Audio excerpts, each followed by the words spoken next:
morning, students. Welcome to our 9th class video lecture. We will continue chapter number 3, Constitutional Design. हमने previous videos में पढ़ा था कि किस तरह से अफ्रीका ने अपने आप को आज़ाद किया, फ्रीडम किया, इंडिपेंडेंट किया। उसके बाद में उन्होंने किस तरह से प्रोसेस स्टार्ट किया कि कॉन्स्टिट्यूशन बनाया जाए। तो कॉन्स्टिट्यूशन के बारे में ही आगे पढ़ेंगे हम। Constitution making is not unique to South Africa.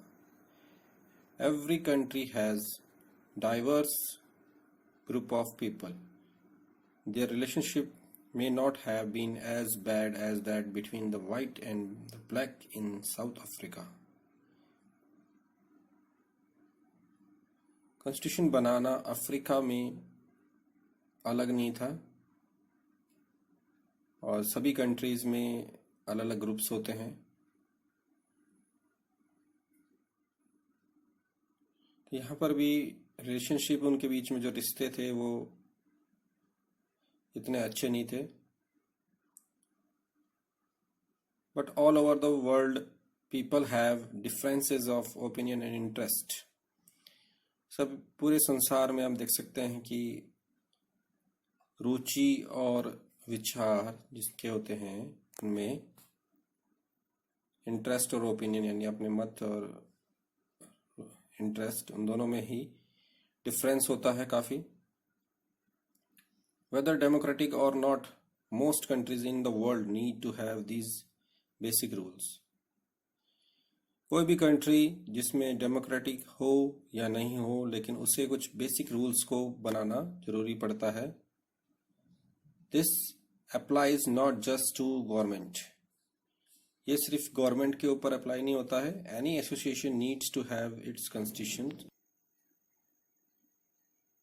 Any association needs to have its constitution, यानी कोई भी एसोसिएशन हो उसे कॉन्स्टिट्यूशन की जरूरत पड़ती ही है। कोई भी ग्रुप बनेगा तो उसमें कॉन्स्टिट्यूशन जरूरी है।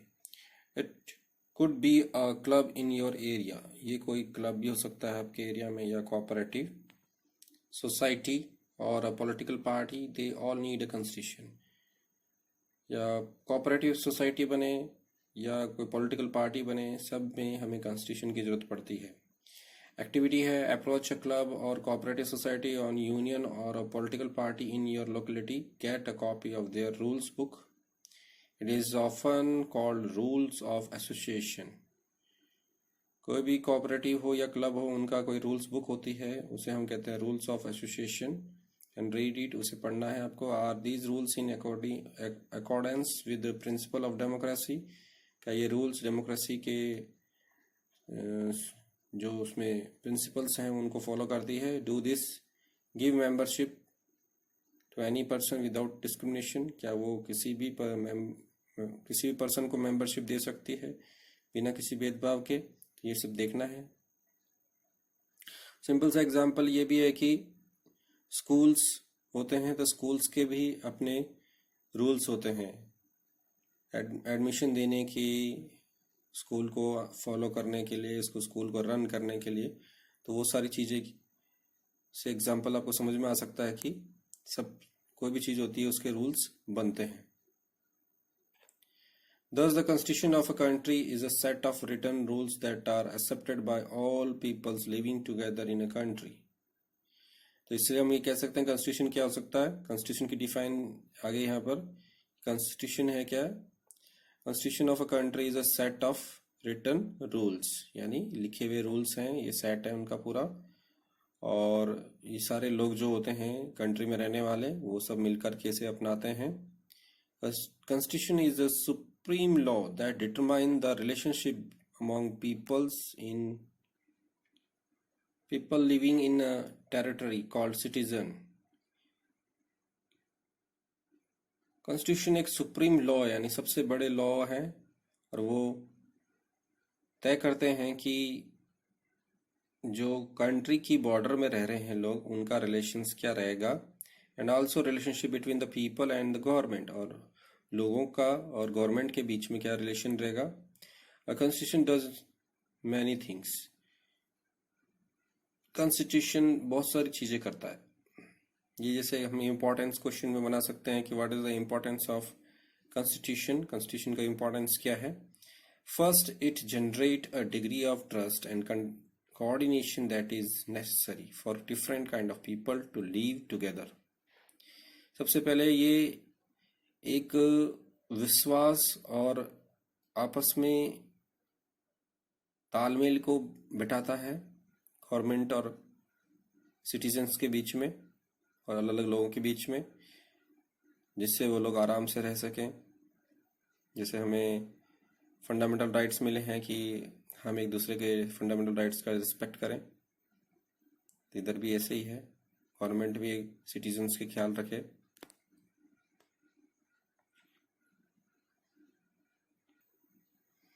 Second, it specifies how the government will be constituted, who will have power to take which decision. Second step ये है कि ये कॉन्स्टिट्यूशन स्पेसिफाई करता है, यानी आपको बताता है कि किसके पास पावर आएगी, कौन सारी पावर का डिसीजन लेगा. यानी जो भी मिनिस्टर्स हैं, जो भी डिपार्टमेंट है, उनकी अपनी अपनी पावर्स होती हैं. उनके वर्क को ये बताता है कि उनके पास क्या पावर होगी, वो क्या काम करेंगे. थर्ड पॉइंट ये बताता है, it lays down limits on the powers of the government and tells us what the right of the citizen are. ये जो गवर्नमेंट की पावर है उसको लिमिट्स करता है, उसको लिमिटेड करता है, यानी उसको एक बॉर्डर में फिक्स करता है ताकि वो बॉर्डर क्रॉस ना कर सके, जैसे कि राइट्स ऑफ सिटीजन्स को कभी भी डिनाई ना करे. सिटीजन्स के जो भी राइट्स हैं उन्हें फॉलो करे, उन्हें नुकसान ना पहुंचाए. 4.8 expresses the aspiration of the people about creating a good society. ये एक तरह से अपने आइडियाज बताने का एक तरीका है जिससे एक अच्छा सोसाइटी बन सके. जैसे हम कोई गेम खेल रहे हैं तो किसी के साथ लड़ाई ना हो, गेम एकदम स्पेसिफिक तरीके से प्योरली चले, फेयर हो गेम, कोई चीटिंग नहीं करे. तो इस तरह से किसी भी कंट्री को रन करने के लिए कॉन्स्टिट्यूशन बहुत ज़रूरी है, ताकि लोगों को विश्वास रहे कि हम यहाँ पर एकदम सिक्योर हैं, हमारी सिक्योरिटी है और हम आराम से आगे बढ़ सकते हैं, डेवलपमेंट कर सकते हैं. तो ये एक तरह से हम इन पॉइंट्स को हम इम्पोर्टेंस में ले सकते हैं कि कॉन्स्टिट्यूशन हमें लिए क्यों ज़रूरी है. All countries that have constitutions are not necessarily democratic, but all countries that are democratic will have constitutions.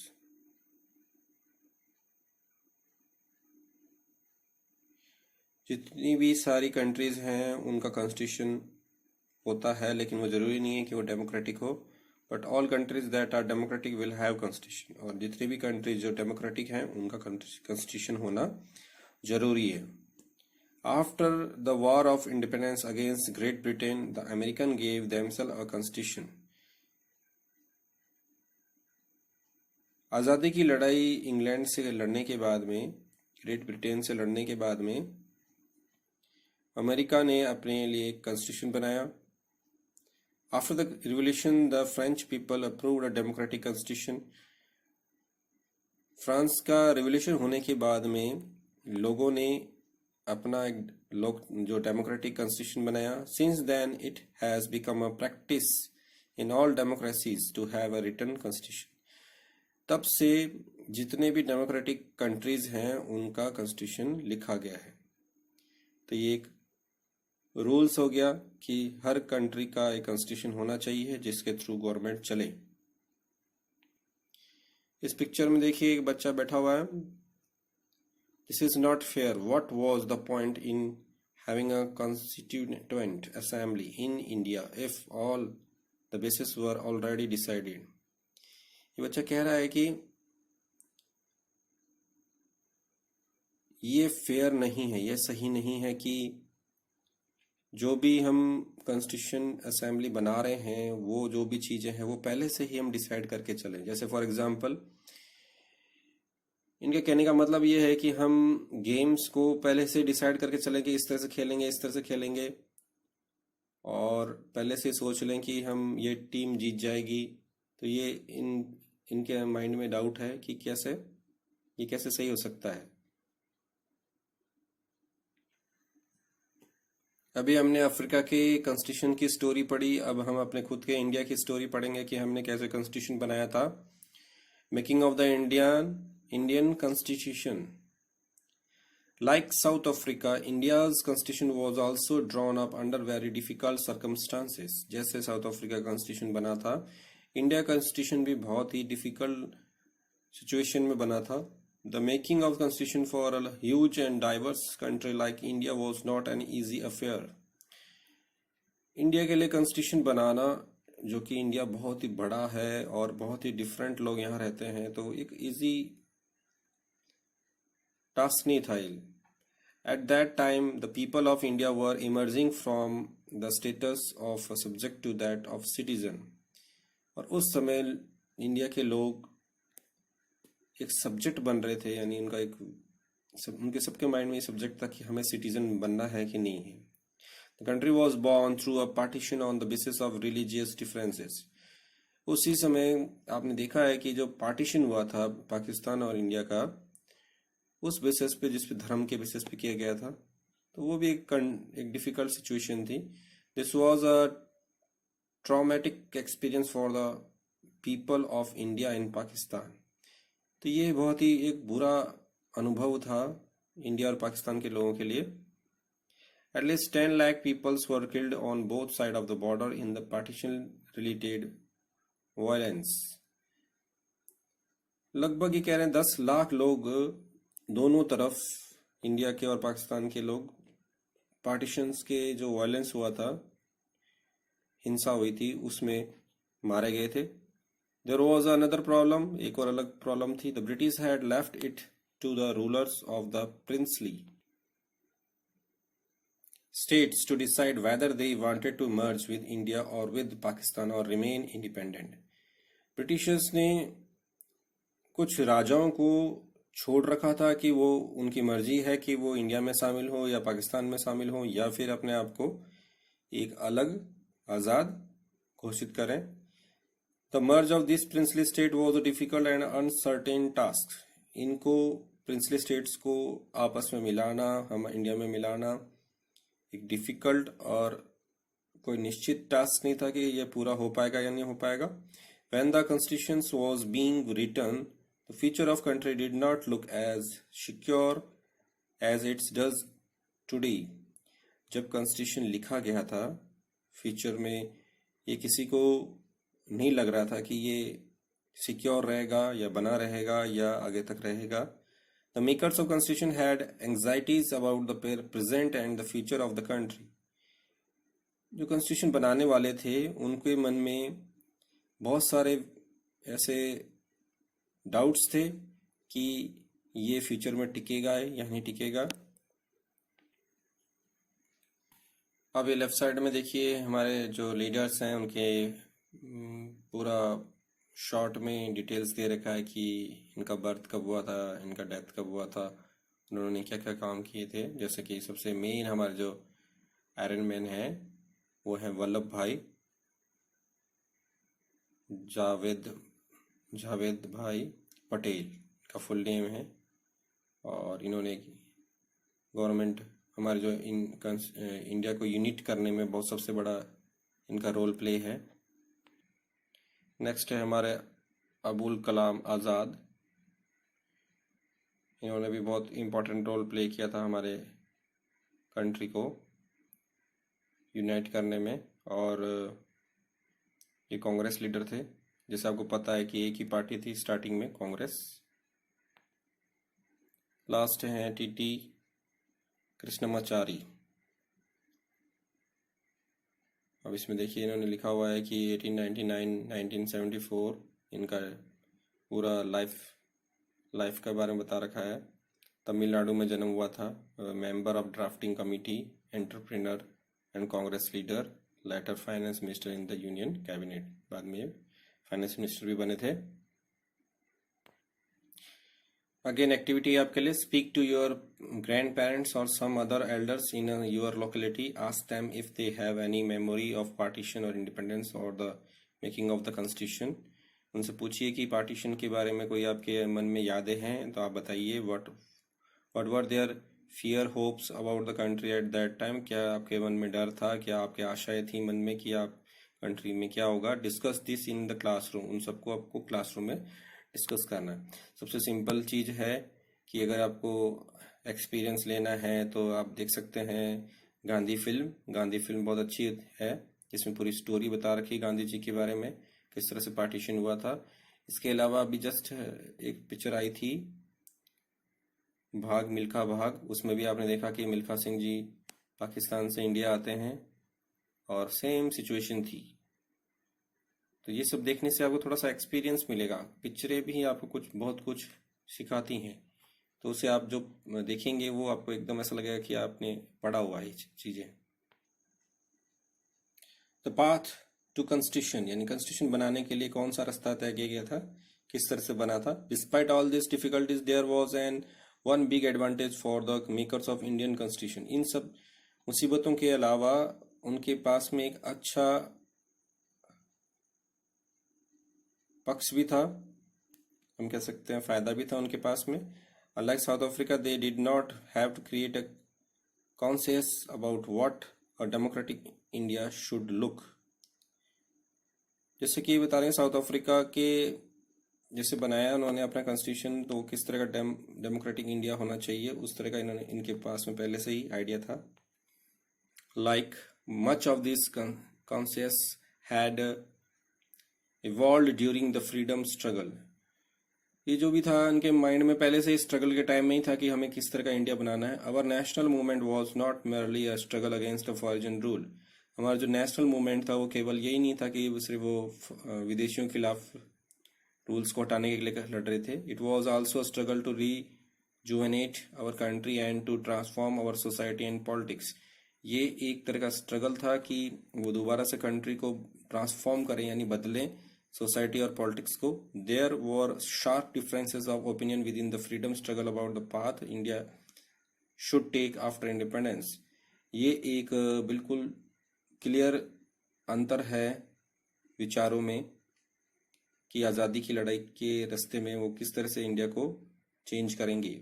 Such differences exist even today, आज भी ये डिफरेंस दिखता है। Yet some basic ideas had come to be accepted by almost everyone, इसीलिए इन ideas को सभी लोगों ने स्वीकार किया है। As far back as in 1928 Motilal Nehru and 8 other Congress leader drafted a constitution for India. 1928 में मोतीलाल नेहरू और उनके 8 कांग्रेस लीडर्स ने कॉन्स्टिट्यूशन को ड्राफ्ट किया था, यानी बनाया था। 1931 the resolution at the Karachi session of the Indian National Congress dwelt on how independent India constitution should look like. 1931 में जो कराची सेशन हुआ था उसमें भी इंडियन नेशनल कांग्रेस ने डिसाइड किया था कि इंडिया कैसा होगा, उसका कॉन्स्टिट्यूशन कैसा होगा। Both this document were committed to the inclusions of the universal adult franchise. ये जो दोनों ही डॉक्यूमेंट हैं इसमें यूनिवर्सल एडल्ट फ्रांचाइज के बारे में बात की गई थी, राइट टू फ्रीडम की बात की गई थी, इक्वलिटी की बात की गई थी, and to protecting the rights of minorities in the constitution of independence India. और इसमें जो अल्पसंख्यक लोग हैं जिनकी जनसंख्या कम है उनके बारे में भी बात की गई थी। Thus some values were accepted by all leaders much before the Constitution Assembly met to deliberate on the Constitution. इसलिए ये जो भी वैल्यूज थी इन सब पे जो कॉन्स्टिट्यूशन असेंबली के मेंबर्स थे वो सारे एग्री थे बनने से पहले, कॉन्स्टिट्यूशन असेंबली बनने से पहले। The familiarity with political institution of colonial rules also help develop an agreement over the institutional design. और फैमिलियरिटी यानी इसमें कुछ एक अच्छी बात यह भी थी कि पॉलिटिकल इंस्टीट्यूशन जो कॉलोनियल रूल्स के टाइम में थे वो उन्होंने भी इन जो कॉन्स्टिट्यूशन हम बना रहे थे उसकी जो डिज़ाइन थी उस पर वो एग्री थे। The British rule had given voting rights only to a few, और ब्रिटिश रूल ने केवल कुछ ही लोगों को राइट्स दे रखा था वोट देने का। On the that basis the British had introduce very weak legislature, और इस तरीके से उन्होंने एक बहुत ही कमजोर लेजिस्लेचर बनाया था। हमने बताया ये जो लेजिस्लेचर क्या होता है ये हमने पहले भी पढ़ा है। It's a part of the government. Elections were held in 1937 to provincial legislature and ministries all over British India. Election करवाया गया था 1937 में, और उससे प्रोविंशियल लेजिस्लेचर बनाया गया था, मिनिस्टर्स बनाए गए थे ब्रिटिश इंडिया में। There were not fully democratic government, वहां पर डेमोक्रेटिक गवर्नमेंट नहीं थी, but the experience gain by Indians in the working of the legislature institution prove to be very useful for the country in the setting up its own institution.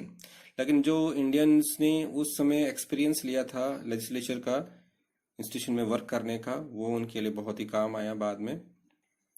Working in them, that is why the Indian constitutions adopted many institutional details and procedure for colonial laws like the Government of India Act 1935। तो जो उन्होंने काम किया था उससे उन्हें एक experience मिला, उन्होंने काफ़ी डिटेल स्टडी करी, प्रोसीजर अपनाया, जैसे कि इन्होंने लॉ, जो गवर्नमेंट लॉ था इंडियन एक्ट 1935, उस पर भी उन्होंने काफ़ी डिस्कस किया। Year of thinking and deliberation on the framework of the constitution had another benefit। काफ़ी साल तक इस पे वर्क किया गया कॉन्स्टिट्यूशन के ऊपर, उससे हमें फ़ायदा मिला। Our leaders gained confidence to learn from other countries but on our own terms। हमारे लीडर्स ने दूसरी कंट्री के ऊपर स्टडी करी और उससे उन्हें आइडिया मिला और उन्होंने उसको अपने तरीके से बदला। Many of our leaders were inspired by the ideal of French Revolution, the practice of parliamentary democracy in Britain and the Bill of Rights in the US। जैसे हम एग्जांपल दे रहे हैं इसमें कि फ्रेंच रिवोल्यूशन से आइडियाज़ लिए गए और पार्लियामेंट्री गवर्नमेंट जो है ब्रिटेन में उससे भी आइडिया लिए गए, और बिल ऑफ राइट्स जो यूएस है उससे भी हमने काफ़ी कुछ पॉइंट्स लिए हैं ताकि हमारा कॉन्स्टिट्यूशन अच्छा बन सके। The socialist revolution in Russia and inspire many Indians to think of shaping a system based on social and economic equality. Russian revolution से भी हमने आइडिया लिया है कि हम ऐसा सिस्टम डेवलप करें जिसमें सोशल और इकोनॉमिकल इक्वलिटी हो सब में। Yet they were not a simply imitating what other had done, और उसे एकदम हम अपना नहीं सकें क्योंकि जैसे दूसरे लोगों ने अपनाया है हो सकता है उसमें हमारे कंडीशंस में डिफरेंसेस हो। At each step they were questioning whether these things suited our country, यानी हर स्टेप पे उन्होंने ये क्वेश्चन किया कि क्या हमारे कंट्री के लिए सूटेड होगा, ये हमारे लिए अच्छा होगा। All these factors contributed to the making of our country's, और इस सारे जो कारण हैं वो सारे हमने कॉन्स्टिट्यूशन के बनाते समय सब पे हमने वर्क किया है, इसलिए हमारा कॉन्स्टिट्यूशन आज मजबूत है। Let's see some questions. What was the Constitution Assembly? The drafting of the document called the Constitution was done by an assembly of elected representatives called the Constitution Assembly। यानी जिन लोगों को चुना गया था ड्राफ्टिंग करने के लिए कॉन्स्टिट्यूशन को, उन्हें हम कहते हैं कॉन्स्टिट्यूशन असेंबली। इलेक्शंस के थ्रू चुना गया था उन्हें। Next question is what do you mean by constitutional amendment? What is its importance? State their significance in the democratic country like India। Amendment का मैं शॉर्ट में समझा देता हूँ कि सुधार, यानी किसी भी तरीके से हम कोई सुधार करना चाहते हैं तो वो होता है, जैसे a change in the constitution made by the supreme legislative body in the country is known as constitutional amendment. In India it is called the parliament और संसद। यानी बड़े इंस्टीट्यूशन से कॉन्स्टिट्यूशन में सुधार किया जाता है यानी बदलाव किया जाता है तो उसे हम कहते हैं कॉन्स्टिट्यूशन अमेंडमेंट। जैसे कि पार्लियामेंट के थ्रू हम कोई भी सजेशन लेके आ सकते हैं कॉन्स्टिट्यूशन में ये चीज़ ऐड की जाए, किस तरह सुधार किया जाए, जैसे इसमें कुछ पॉइंट्स दिए हुए हैं। Constitution can be change according to the needs and aspiration of the people. Constitution को चेंज कर सकते हैं लोगों की इच्छाओं के अनुसार। Major shortcoming of the constitution can be removed, और बहुत सारे जो छोटी छोटी चीज़ें हैं उसे रिमूव किया गया है। सिग्निफिकेंस यानी कॉन्स्टिट्यूशन के इंपॉर्टेंट पार्ट्स क्या हैं, इंपॉर्टेंट फीचर्स क्या हैं। India is a major democratic country and has a long and detail constitution. India एक बड़ा डेमोक्रेटिक कंट्री है, उसका एक बड़ा और डिटेल कॉन्स्टिट्यूशन है, therefore it needs to be updated quite regularly to keep it update. और इसका कारण ये है कि इसमें लगातार इसमें सुधार करना बहुत ज़रूरी है, इसको अपडेट किया जाए. The maker of Indian Constitution did not see it as a scared, static and unalterable law. जो कॉन्स्टिट्यूशन बनाया गया था, कॉन्स्टिट्यूशन बनाने वालों ने ये उनके माइंड में था कि इस डर भी था और उन्होंने ये भी तय किया था कि ये इसे बदला ना जा सके, इसे एकदम स्टिक रखा जाए. As a living document it has to be in accordance with the people aspiration and change in society. ये एक जिंदा डॉक्यूमेंट है क्योंकि इसमें हम लोगों की इच्छाओं को रखते हैं, एक समाज में चेंज करना चाहते हैं इसके थ्रू, तो इसलिए से अपडेट करना बहुत ज़रूरी है. सो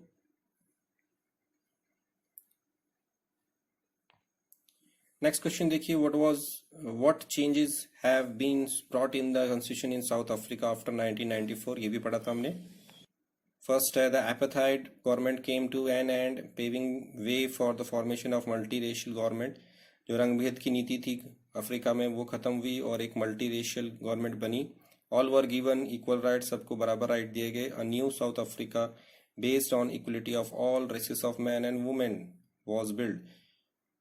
और एक नया अफ्रीका बना जिसमें चाहे वो वुमेन हो चाहे मैन हो, सबको बराबर राइट्स मिले. Ban on political parties and restriction on the media were lifted. Political party पे जो बैन लगाया गया था वो हटा दिया गया और मीडिया के ऊपर भी जो बैन था उसे हटा दिया गया. So students, I am going to wind up my video. I hope you all are happy at your home and healthy. Stay healthy and take care of your health. Do yoga regularly and also do your study properly, timely, and make your notes and try to make it effective. So students, God bless you and bye.